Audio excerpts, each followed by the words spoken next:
and you're riffing on this totally inaccessible poem, at least in its original version, and turning it into a children's book. What were you thinking?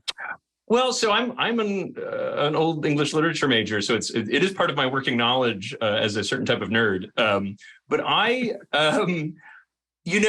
Beowulf has a reputation such that people who read it sort of get entranced by it, and it does have these magical qualities. In part because we know very little about it. There's, for something like the Aeneid, we have something like 8 or 9 like book versions of it, manuscripts. So for Beowulf, there's one.